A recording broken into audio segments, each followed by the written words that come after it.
Sir congratulation, इस बार बहुत अच्छा रिजल्ट आया हम लोगों का। और बहुत बच्चे पास आउट हुए, बहुत बच्चे खुश भी हुए। बट जैसे कि आप पहले भी रैंक होल्डर रहे हैं, हमेशा आपने बहुत अच्छा परफॉर्म किया, सी एस सी ए सी एम में तीनों आप हैं। कुछ बच्चे को प्रॉब्लम है कि कुछ रह गए हैं। क्या वजह हो सकती है उनके रहने की, और क्या स्ट्रेटजी हो सकती है कि दोबारा बहुत अच्छा कर लें? धन्यवाद और राकेश सर।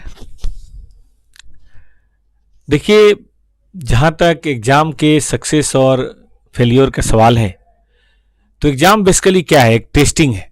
कुछ पैरामीटर्स के ऊपर टेस्टिंग होती है। जब हम उस पैरामीटर को मीट आउट कर देंगे तो फेल होने का कोई मतलब ही नहीं है, हम पास ही होंगे। अब पैरामीटर्स ये है कि जो भी सब्जेक्ट कंटेंट है जो सिलेबस में दिया हुआ है, उसमें से कुछ भी किसी भी तरीके से हमको पूछा जा सकता है। ये प्रोफेशनल एग्जाम है, CA foundation, inter final professional exam है। इसका जो ओरिएंटेशन है वो 10+2 से थोड़ा सा अलग होना चाहिए, प्रोफेशनलिज्म इसके अंदर होना चाहिए। तो 4-5 बातें मुझे लगता है कि जरूरी हैं पास होने के लिए किसी भी प्रोफेशनल एग्जाम को। जो बच्चे वो कर देते हैं सब उस पार होते हैं, और जो नहीं कर पाते हैं सर सब इस पार रह जाते हैं। सबसे पहला पैरामीटर ये है कि सब्जेक्ट की नॉलेज होनी चाहिए, और नॉलेज के लिए निश्चित रूप से आपको या तो टीचर, गुरु जिसको बोलते हैं, या स्वाध्याय फ्रॉम द स्टडी मटेरियल। कोई उस्ताद हो तो बड़ी अच्छी बात है, कोई गुरु जी हो तो बड़ी अच्छी बात है। तो क्लासेस जो भी आपने करी है, ऑनलाइन ऑफलाइन जो भी करी है, वो सब रेगुलर होनी चाहिए, और नहीं तो स्वाध्याय इतना ज्यादा होना चाहिए कि आप उसको मीट आउट कर सकें। पहली बात तो मैं ये कहूंगा।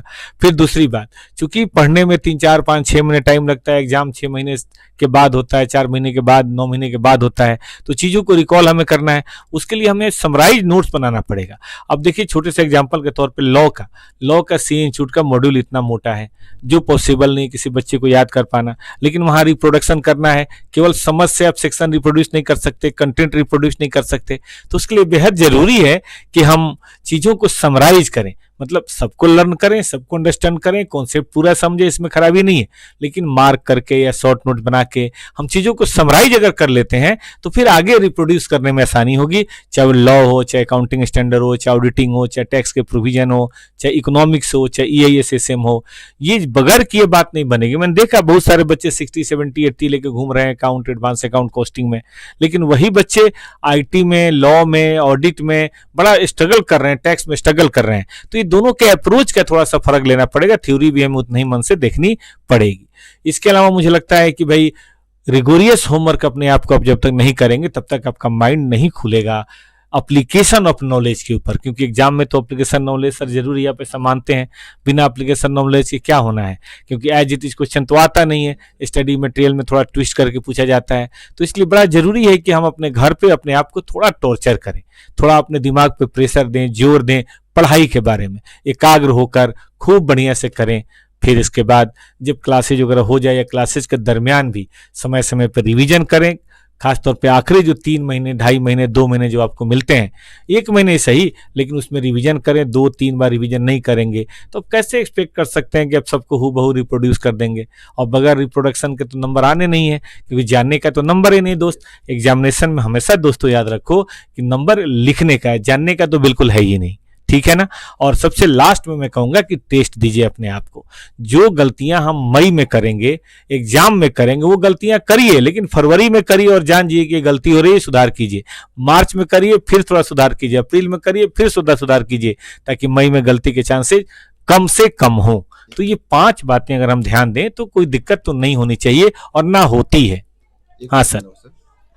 सर, आप या हम इस बात को कैसे मॉनिटर करें कि बच्चा हमारे अकॉर्डिंग पढ़ रहा है और उसका रिजल्ट सर्टेन है? एक मॉनिटरिंग सिस्टम क्या हम ऐसा बना सकते हैं कि जिससे हमें पता चले कि बच्चे का 100% कंफर्मेशन है कि रिजल्ट आ जाएगा? Yes sir. जी, तो सर इसमें वही है कि टेस्ट के बाद ना बच्चे की हम लोग कॉपियां देखें, उनका हम ध्यान दें, और बच्चों के साथ पर्सनल सेशन भी करें। फेस टू फेस में भी पॉसिबल है, ऑनलाइन में भी पॉसिबल है, कोई दिक्कत नहीं है। मेंटरशिप जिसको हम लोग बोलते हैं, टॉपर्स में जैसा हम लोग करते हैं हर बच्चे के पीछे, कि मेंटरशिप प्रोग्राम जो होता है उसमें हम लोग बच्चों का एक एक बच्चे का केयर करते हैं और उससे थोड़ी बात करते हैं। बहुत अच्छी परफॉर्मेंस है तो और अच्छी कैसे हो, मीडियोकर को बढ़िया कैसे किया जाए, और पुअर परफॉर्मेंस है, लग रहा है कि नहीं हो पाएगा, तो उसमें किस तरह से 3-4 महीने, आखिरी 3-4 महीने में इंप्रूवमेंट कर सकें। ये केस टू केस बेसिस पे बात होती है, जैसे डॉक्टर और पेशेंट साथ बैठ के डिस्कशन करते हैं, हाँ भाई क्या दिक्कत है, कैसे सुधार होगी। मुझे लगता है टीचर स्टूडेंट को भी उसी तरह से कहीं ना कहीं बात करनी चाहिए और इससे इंप्रूवमेंट होता है सर, कोई दो मत नहीं है। सर एक बात और पूछनी थी कि जैसे क्लास में बहुत सारे बच्चे होते हैं तो बच्चा पर्सनलाइज नहीं कर पाता अपने टीचर के साथ, तो क्या आपके पास कोई स्ट्रेटजी है इसी कि बच्चे को फिर फोकस रहे कि टीचर पे और टीचर का फोकस भी बच्चे पर हो और आसानी से मॉनिटरिंग हो सके? जी, हम सभी टीचर्स को सर निश्चित रूप से क्लास के अंदर इस बात का ध्यान देना चाहिए कि कौन सा बच्चा ऐसा है जो क्लास से रिलेटेड नहीं महसूस कर रहा। हम सब चीज़ों को इस तरह से बताएं ताकि जो क्लास के अंदर जितने भी बच्चे हैं सब कंफर्ट फील करें और अपने आप को रिलेट कर सकें सब्जेक्ट मैटर से, उसको डे टू डे एग्जाम्पल से हम जोड़ें तो मेरे ख्याल से ज़्यादा अच्छा रहेगा। और जैसे जो बच्चे सक्सेस नहीं हुए हैं बेचारे बहुत परेशान हैं, सक्सेस वालों के लिए तो कांग्रेचुलेसन, बहुत अच्छी बात है, सारे लोग खुश हैं, अच्छी बात है।